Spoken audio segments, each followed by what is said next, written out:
시편 23편은 설명을 덧붙일 바가 없이 너무나도 유명하고 잘 알려진 시입니다. 이 시로 여러 편의 곡조가 붙여 있고 여러 찬송가가 지어져 있지요. 그 내용을 보자면 하나님의 백성들을 하나님께서 어떻게 인도하시는가 하는 그 방식을 우리에게 설명해 주고 있습니다. 우리 한번 2절을 읽어볼까요? 2절을 같이 읽겠습니다. 시작.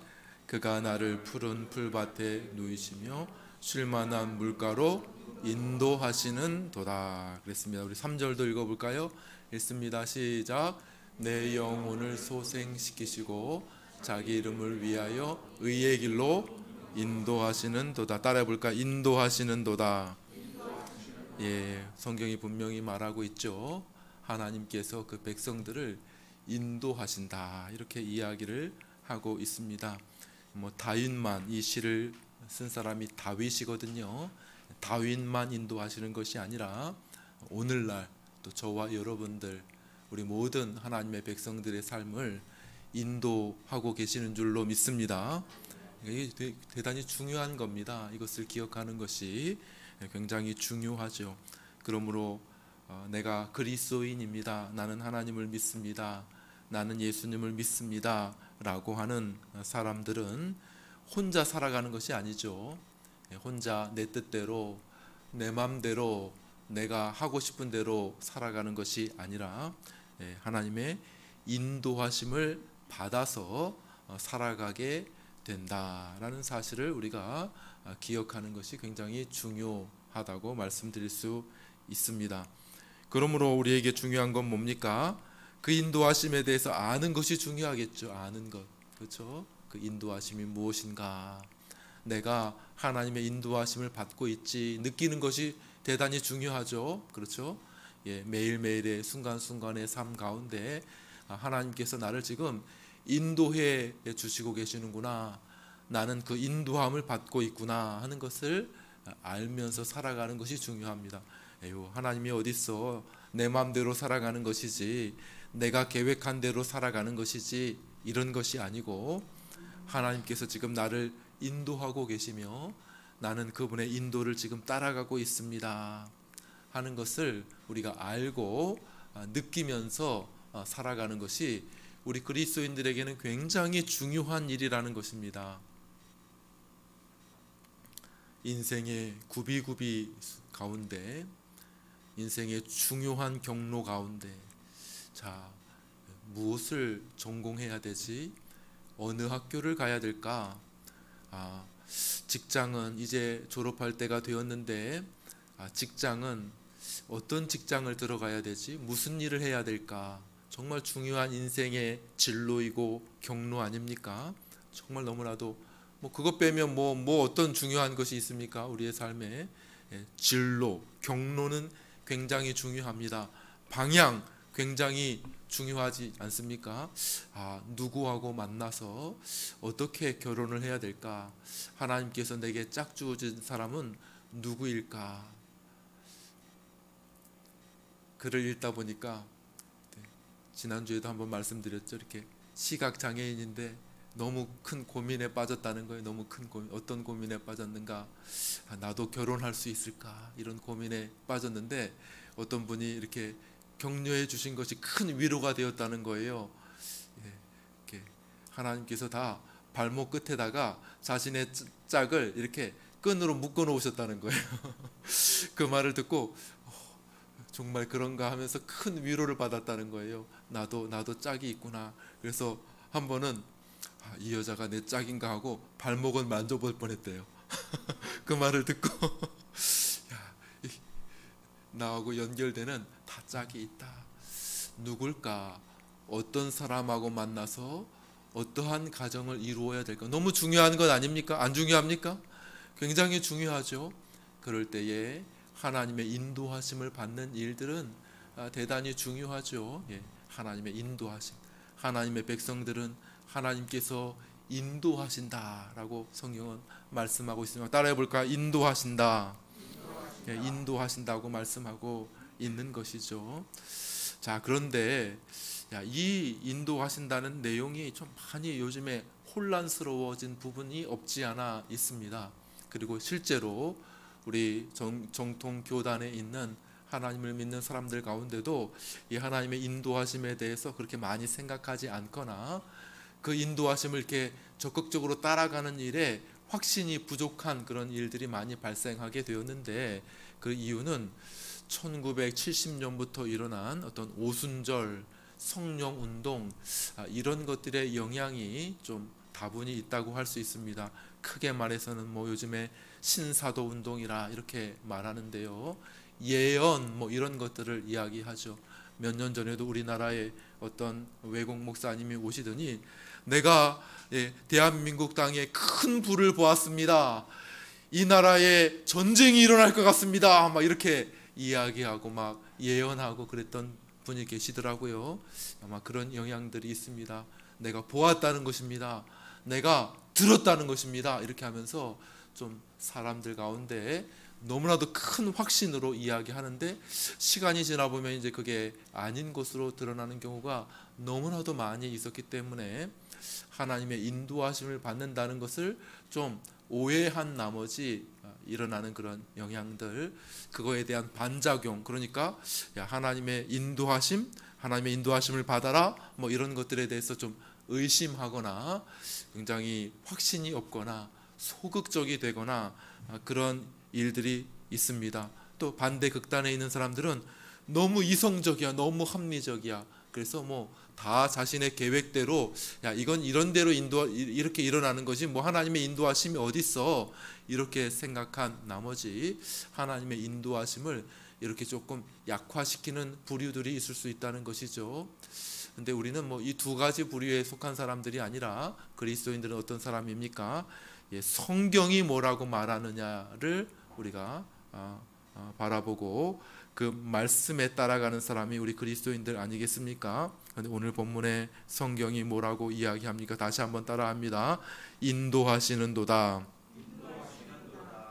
인도한다고 분명히 말씀하고 있는 것이죠. 그러면 그 인도하심이 뭔가, 어떻게 우리를 인도하시고 우리는 어떻게 하나님의 인도하심을 받아야 하는가에 대해서 아는 것이 필요한데요.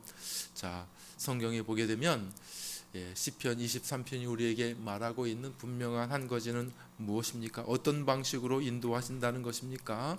우리 1절을 한번 읽어보겠습니다. 1절 한 목소리로 우리 같이 읽습니다. 시작.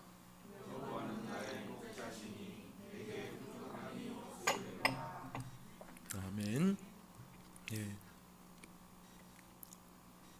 시편 23편이 분명하게 말하는 것은 하나님께서 우리를 인도하시되 목자같이 인도하신다라고 하는 사실을 우리에게 보여주고 있다는 것이죠.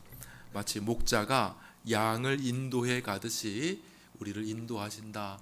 그러므로 마치 여호와는 나의 목자 같습니다. 이렇게 다윗이 노래하고 있다는 것이죠. 주님께서 나를 인도해 가시는데 나를 목자가 양을 인도해 가는 것처럼 나를 인도해 가십니다. 이렇게 이야기하고 계시다는 것입니다. 맞죠? 이 말이 분명히 그렇습니다. 그렇다면 우리가 이해해야 될 것은 뭐냐면, 그래, 그렇다면 목자가 양을 어떻게 인도하는지 그걸 알면 이 내용이 뭔지, 또 하나님께서 하나님의 백성인 우리를 어떤 방식으로 인도해 가시는지를 좀 이해할 수 있지 않겠습니까? 그렇죠? 목자, 양. 우리나라의 정황에서는 이해하기가 쉽지는 않습니다. 우리는 뭐 양을 많이 키우는 민족이 아니고 또 양을 뭐 쉽게 볼 수 있는 것도 아닌데, 근데 요즘에는 양고기가 좀 많이 흔해진 것 같아요. 사람들이 양을 많이 옛날에는 양고기를 많이 먹은지 몰랐는데 어떻게 이렇게 유행이 되었는지 뭐 양고기가 꽤 비싸던데 양고기가 많이 이렇게 유통되는 것을 볼 수가 있습니다. 어디서 키워요? 우리나라에서는? 대관령에서 많이 키워서 이렇게 공급하고, 뭐 해외에서 수입하는지도 모르겠는데 어쨌든 양고기가 많은데, 평소에는 우리가 양을 그렇게 쉽게 볼 수 있는 나라가 아니죠. 저기 이제 이 시를 쓴 배경이 저 저 유대 나라 아닙니까? 이스라엘. 저기 근동 지방이라고 하고 팔레스타인 전쟁이 자주 터지는 그 이스라엘 팔레스타인 지역은 양을 치는 민족입니다. 이스라엘은 기본적으로 양, 그러니까 널려 있죠. 널려 있어. 양이 널려 있어요. 그래서 양과 목자의 관계가 무엇인지, 목자가 양을 도대체 어떻게 돌보면, 너무 흔한 이야기니까 너무 잘 알죠. 뭐 설명할 필요가 없습니다. 여호와는 나의 목자이십니다. 목자가 양을 인도하듯이 하나님이 우리를 인도하십니다. 그러면 뭐 다 아는 것입니다. 다 알아요. 그런데 우리는 좀 설명이 필요하죠. 목자는 누구이고 양은 또 어떤 존재이고 그 특성은 무엇이고 목자는 양을 어떻게 인도하는지 하는 것에 대한 설명이 우리에게는 필요하리라 생각이 듭니다. 양은 어떤 동물일까요? 여러분들 양을 키워 보셨습니까? 양을 좀 잘 연구해 보셨습니까? 양은 아주 의존적인 동물이죠. 양은 스스로 할 수 있는 일이 거의 없다고 말할 수 있습니다. 보통 동물 같으면은 맹수이거나, 맹수는 잡아먹고 막 이렇게 하니까 공격 무기가 발달하지 않겠습니까? 그죠?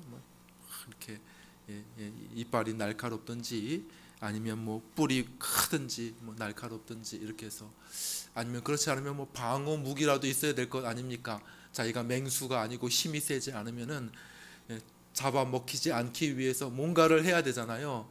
그럼 이 약한 동물들은 어떻게 하면 잡아먹히지 않고 피할 수 있습니까? 여러 가지 방법이 있겠죠. 어떤 방법이 있을 수 있을까요? 약한 동물이 자기 자신을 보호할 수 있는 방법, 아는 대로 한번 얘기해 보세요. 약한 동물이 자기 자신을 보호하는 방법이 뭡니까? 첫 번째로 굴을 파면 돼요.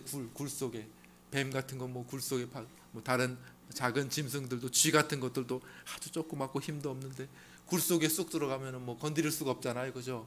굴을 파든지 또 어떤 게 있을까요? 예? 무리를 지어 다닌다. 무리를 지어 다니는 거 있으면, 그런 거 본 적이 있으면, 그런 거 물고기인데 조그매요. 그런데 수십만 마리가 함께 뭉쳐 다닌대요. 그러니까 그게 한 개체 같이 보이는 거예요. 고래도 무서워하네. 고래보다 더 커. 막 모여 있으니까. 그리고 회오리 바람처럼 막 이렇게 하니까 함부로 이렇게 덤벼들지 못하는 그런 일들도 있긴 있더라고요, 보니까.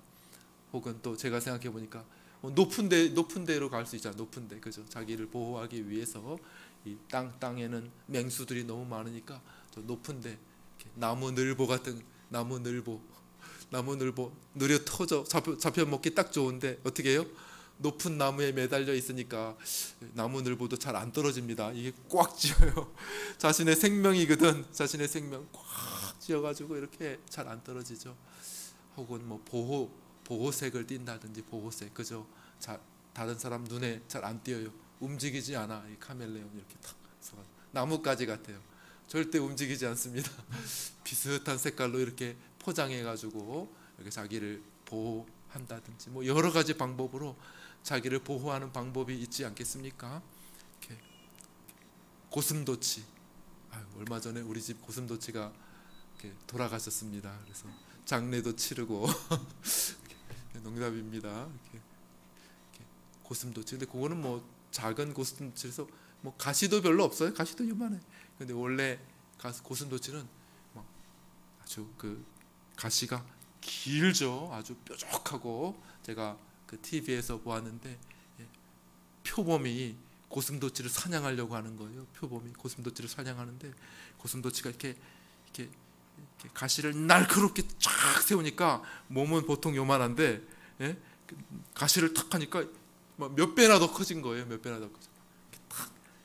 그래도 먹으려고 표범이 달려드니까 이렇게 도망가다가 뒷걸음질을 탁 치니까 찔리는 거야. 표범이 찔려가지고 이로 뽑고 표범이 죽으려고 하는 그런 그림을 본 적이 있는데, 고슴도치 작은 동물이지만은 뾰족뾰족 바늘이 있어서, 날카로운 가시가 있어서 건드릴 수가 없지 않습니까? 한도 끝도 없죠. 거북이 같은 건 너무 느리 터지고 너무 약하지만은 하다못해 딱딱한 등딱지라도 있어서 그 안에 쏙 들어가면 자기 자신을 보호할 수 있는데, 양은 지금 우리가 이야기했던 그 어떤 것 가운데 별로 자기 자신을 보호할 만한 어떤 수단도 가지고 있지 못하다는 것을 알 수가 있을 것입니다. 뭐 그냥 양은 사실 따라해보세요. 누워서 떡 먹기. 너무 쉬워, 너무 쉬워. 양은 잡아먹기가 너무 쉬워. 저기 양이 있네. 보호색도 없어요. 그 푸른 색깔 풀밭에 하얀 눈에 너무 잘 띄어. 그러니까 뿔도 방어 체계도 별로 없고 도망을 잘 치지도 못하고 뿔이 있어봤자 이렇게 말려 있어가지고 공격 무기도 되지 못하고 그냥 너무 쉬운 거예요. 너무 쉬워. 양은 사실 목자가 없이는, 지켜주는 목자의 도움이 없이는 아무것도 하지 못하고 그냥 누워서 떡 먹기, 맹수들의 밥이 되기 쉬운 존재가 바로 양이라고 하는 것이죠. 절대적으로 양에게는 목자가 필요하고 스스로는 절대로 살아남을 수 없는 존재가 바로 양이다. 아주 목자의 의존적, 그러니까 목자를 탁 달라붙어서 따라가지 않으면 안 되는 존재들이 바로 양이다. 여호와는 나의 목자이십니다. 다윗이 이렇게 고백하고 있습니다. 목자가 양을 인도하듯이 여호와는 나를 인도하시는 분이십니다. 이렇게 설명하고 있는 것이죠. 뿐만 아니라 양은 이렇게 시력이 약하다 그래요. 시력. 그래서 양의 이렇게 볼 수 있는 그 시력의 범위가 한 10m 정도밖에는 안 된대요. 10m. 그래서 10m 넘어가면 잘 안 보이는 거예요. 그래서 자주 길을 잃지요. 성경에도 보면 길 잃은 양, 길 잃은과 양은 자주 붙어 있는 것 같아요. 그래서 자주 길 잃은 양, 길 잃은 양을 찾아 헤매는 목자, 길 잃은 양을 찾았다고 즐거워하는 목자, 그런 내용들이 성경에 많이 나와 있는 것은 양은 길을 잃기가 쉽기 때문에 그런 것이죠. 너무너무 자주 길을 잃는 것입니다. 왜냐하면 시력이 너무 안 좋아요. 귀는 좋다 그래요. 귀는 잘 들립니다. 그리고 자기의 목자의 음성을 잘 구별할 수 있다고 해요. 그러나 시력은 너무 안 좋아가지고 잘 보이지 못해서 자칫 딴 생각하고 자칫 그 풀 뜯는데 정신 팔리다 보면은 길을 잃어버리고 때로부터, 무리로부터 벗어나게 되고 목자로부터 벗어나게 되면 맹수의 밥이 되기가 쉽다는 것이죠. 그러므로 그리고 이제 팔레스타인 환경상 풀밭이 이렇게 집 근처에 항상 있는 게 아닙니다. 팔레스타인 지역에서 양을 키우는 방식은 우리나라야 이렇게 다 목자들이 배워와요. 다 풀을 배워와가지고 이렇게 풀이 많은 것도 아니기 때문에 산에 가서 소도 여물 같은 거 할 때 다 그 논밭에 논에 있는 벼들 다 이렇게 추수하고 난 이 볏짚단 같은 거 많이 쌓아놨다가 이렇게 썰어가지고 여물 만들어가지고 돼지죽도 끓이고 또 소죽도 끓여가지고 이렇게 다 주고 이렇게 하는 그런 방식이 아니고 이스라엘은 이렇게 방목이죠. 방목. 자, 여기에 풀을 다 뜯게 하고 난 다음에 풀이 있는 곳도 많지 않으니까 풀을 찾아서 한참을 가야 되는 것입니다. 저쪽에 또 풀이 있으니까 이쪽 풀 다 뜯었네. 그럼 양떼를 몰고 저 멀리 있는 그런 풀밭, 아직 풀이 좀 푸르스름하게 나 있는 그런 풀밭을 찾아가는 것이죠.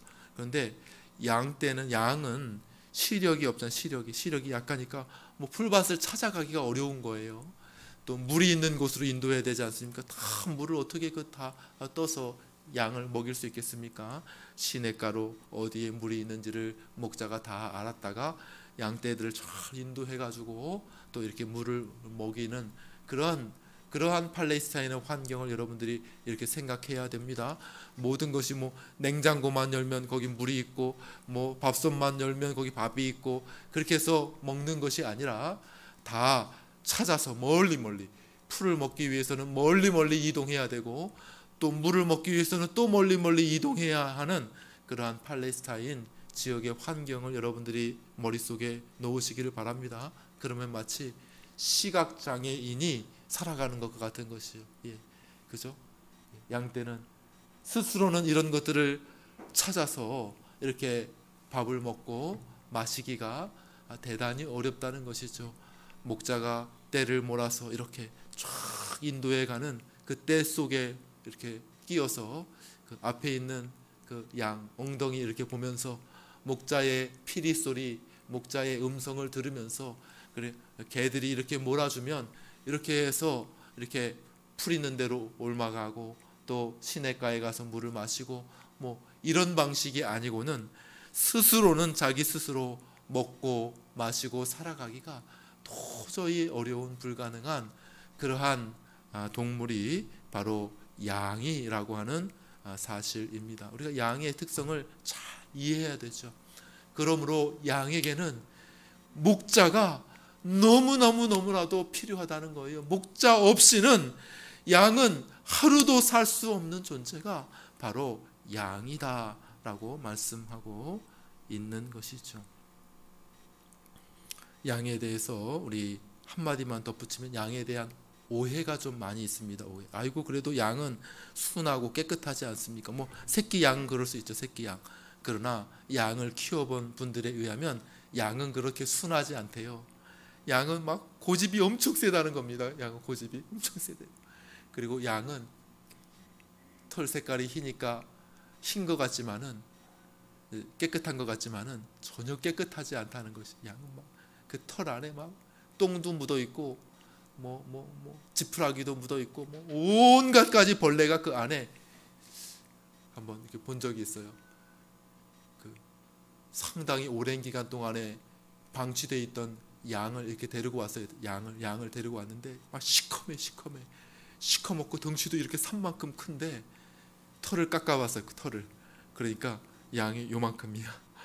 털이 이만큼이야. 털이 이만큼. 그 안에는 막 온통 벌레들, 온통 찐득이들, 온통 더러운 것들이 그 털 안에 다 묻어 있는 아주 지저분하고 참 아주 IQ도 떨어지고 아주 고집도 세고 한마디로 말해 따라해 봅시다. 한심하다. 양을 키워본 목자에 의하면 양은 정말 한마디로 말해서 아이고 정말 한심하다. 염소는 좀 얄밉기는 해도 똑똑하대요. 목자 없이도 막 자기가 다 알아서 살아갈 수가 있다는 겁니다. 근데 양은 아이고 목자 없이는 살 수 없는 아이고 참 한심한 동물이다 이렇게 이야기를 하는 것이죠. 다윗은 그가 어릴 적 친히 목동이었잖아요. 그러니까 이러한 사실을 다 잘 알고 있죠. 그러면서도 여호와 하나님이시여 주님께서 나를 인도해 오시는 방식은 바로 이러한 방식입니다. 이렇게 인정하고 있는 것입니다. 이 시편 23편은요. 다윗이 노년에 쓴 시로 알려져 있습니다. 노년에 그가 이제 인생을 다 보내고 이제 죽음을 얼마 앞두지 않은 그 노년에 다윗이 쓴 것이죠. 여호와는 나의 목자이십니다. 자신의 인생을 뒤돌아본 것이죠. 하나님께서 나를 인도해 오셨는데 바로 그와 같이 마치 목자가 양을 인도하듯이 나를 인도해 오셨습니다. 이렇게 고백하고 있는 것이죠. 나는 어리석은 양과 같습니다. 나는 고집센 양과 같습니다. 나는 지저분한 양과 같습니다. 그런데 주님께서 나 같은 자를 이렇게 목자처럼 인도해 오셨습니다. 감사합니다, 주님. 이렇게 고백하고 있는 시가 바로 시편 23편이 되는 것이죠. 여러분, 말씀을 이제 정리할 때가 되었습니다. 사랑하는 여러분, 1절을 중심으로 살펴보았습니다. 저는 이것이 믿음의 첫 걸음이라고 생각합니다. 하나님의 인도하심을 받는 첫 발걸음이라고 믿습니다. 뭐요? 바로 나를 양같이 여기는 것이죠. 목자 되신 우리 하나님의 인도하심을 받기 위해서 우리에게 필요한 첫 번째 발걸음은 뭐냐 하면, 따라해 봅시다. 나는 양입니다. 예, 이런 인식이 필요하다는 거예요. 양 아주 좋은 깨끗한 그런 모습이 아니라, 앞에서도 설명했죠. 스스로는 살아갈 수가 없습니다. 나는 참 한심합니다. 나는 어리석습니다. 나는 지저분합니다. 이렇게 나는 양입니다 라고 하는 고백이 선제되어져야 한다는 것이죠. 주님은 나의 목자이십니다. 나는 주님의 양입니다. 목자와 양의 관계가 있어야지 하나님의 인도하심을 받을 수 있다고 하는 사실이죠. 이것을 다른 말로 하면 언약이다 이렇게 얘기할 수 있겠죠. 예, 다른 분들은 언약적인 관계다 이렇게 명명하더라고요. 예, 언약이죠. 언약. 당신은 나의 하나님이 되시고 나는 주의 백성입니다. 이렇게 언약을 맺는 것과 마찬가지로 주님은 나의 목자이십니다. 목자가 양을 인도하듯이 나를 인도하소서. 나는 주님의 양 같은 존재입니다. 이런 관계가 가장 첫 시작이라고 말을 할 수가 있는 것이죠. 아이고, 이 쓸모없고 한심한 동물, 목자 없이는 한시도 살아가지 못하는 그러한 불쌍한 존재가 바로 저입니다 라고 하는 인식으로부터 시작되는 것이죠. 사실 말해서 이것이 믿음의 시작인 회개라고 말할 수 있겠죠. 회개라고 하는 것은 작은 행동, 내가 하나 잘못했습니다. 남의 거 내가 훔쳤습니다. 다른 사람 거 내가 몰래 다른 사람에게 거짓말했습니다. 이런 것도 죄이기는 하지만은, 그러나 한두 가지 죄를 고치고 이야기하고 그런다고 해가지고 회개라기보다는, 회개는 바로 나의 존재에 대한 하나님 앞에 고백이죠. 뭐요? 하나님, 나는 따라해 봅시다. 양 같은 존재입니다. 이것이 바로 회개라는 것이에요. 나는 바로 양 같은 존재예요. 나는 내 스스로 길을 찾지 못합니다. 나는 내 스스로 나의 더러움을 씻지 못합니다. 나는 어리석고 한심합니다. 무엇보다도 나는 저 천국으로 나아가는 그 길을 스스로는 도저히 발견할 수 없습니다. 하나님이 나의 목자가 되셔서 나를 인도해 주시지 아니하시면은 내가 어떻게 천국에 안전하게 이를 수 있겠습니까? 주는 나의 목자이시고 나는 주님의 양입니다. 이것이 바로 첫 번째 발걸음이 된다고 말하는 것이죠. 이렇게 해야 우리의 목자께서 우리를 인도해 주신다는 사실인 것이죠.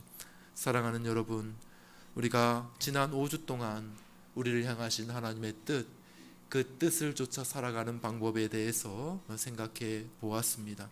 정말 하나님의 인도하심을 받고 싶습니까? 정말 하나님께서 나를 인도해 주시면 좋겠습니까? 바로 여기에서부터 시작해야 한다는 것이죠. 우리는, 저와 여러분들은 우리의 앞길을 잘 알지 못하지 않습니까? 어디로 가야 할지, 제가 이렇게 아프게 될지 저도 전혀 생각하지 못했습니다. 의사도 놀래더라고요. 무슨 요인이 있습니까? 술, 담배 하시나요? 아니요. 나이도 젊고 다른 요인이 없지 않습니까? 고혈압이 있었습니까? 아니요. 특별한 것이 없었는데요. 이유를 모르겠습니다. 이유를 왜 뇌경색이 왔는지 이유를 모르겠습니다. 우리 앞길을 아무도 알지 못하는 것이죠.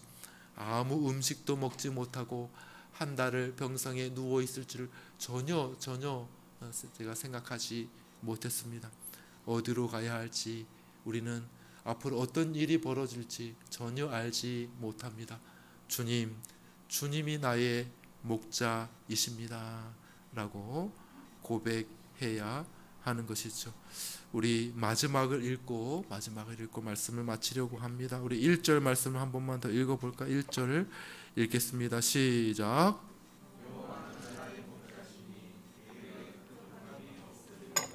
여기 놀라운 고백이 있습니다. 한번 따라해 볼까요? 내게 부족함이 없으리로다. 야, 어떻게 양이 이렇게 고백할 수 있죠? 사자는 이렇게 고백할 수 있을지 몰라요. 내게 부족함이 없다. 사냥을 잔뜩 해놓고 내게 부족함이 없다. 나는 힘도 강하고 다 먹을 것 천지이니까 내게 부족함이 없다. 이렇게 말할 수 있을지 모르지만은 양 같은 존재가 어떻게 내게 부족함이 없습니다. 사방이 다 원수 천지이고 사방이 나를 다 공격할 것 천지인데 어떻게 양같이 이 연약한 이 자가 나는 내게는 부족함이 없습니다 라고 고백할 수 있단 말입니까? 그 이유가 뭡니까? 따라해 봅시다. 여호와는 나의 목자시니. 다른 이유가 없는 것이죠. 다른 이유가 없습니다. 나는 너무나도 연약합니다. 나는 어리석습니다. 어디로 가야 할지 모릅니다. 푸른 풀밭이 어디 있는지도 잘 보이지 않습니다. 잔잔한 시내가 어디 있는지 나는 잘 알지 못합니다. 나는 부족한 것 투성이입니다. 그러나 내게는 부족함이 없습니다 라고 고백할 수 있는 것은 무엇 때문에요? 여호와가 나의 목자가 되시기 때문인 줄로 믿습니다. 아멘, 아멘. 이렇게 주의 인도하심을 받으시기를 바랍니다. 어제 전도하다가 정말 부족함이 없는 표정을 제가 보았습니다. 정말 부족함이 없는 표정을 보았어요. 92세 된 할머니, 92세 된 할머니 전도하는데 얼굴이 환해요. 92세라고 하는데 믿겨지지가 않아요. 믿겨지지가 않아. 어이구, 그렇게 젊으십니까? 그렇게 건강하세요? 저보다 더 건강하더라고. 어이구, 야, 92세 어떻게 그러실 수가 있습니까? 이렇게 물어보니까 그 할머니가 본인 여기 근처에 암사시장 조금 지나서 바로 옆에 거기 살고 있다는 거예요. 자기 며느리는 권사하고 자기 아들은 안수집사고 하는데 어떻게 그렇게 건강하고 그렇게 즐겁게 사십니까? 얼굴이 싱글벙글 하면서 저는 욕심이 없습니다. 저는 다 맡기고 삽니다. 이렇게 얘기하시더라고요. 다 맡기고 삽니다. 92세. 근데 얼굴의 표정에 정말 부족함이 없는 것 같아요. 다 만족합니다. 네, 목사라서 잠깐 여기 전도하는데 앉아서 잠깐 대화를 나눈 거죠. 네, 목사한테 거짓말할 이유는 별로 없겠죠, 그죠? 목사님 정말 좋습니다. 저는 다 맡기고 다 내려놓고 욕심 없이 뭐 필요한 게 있습니까?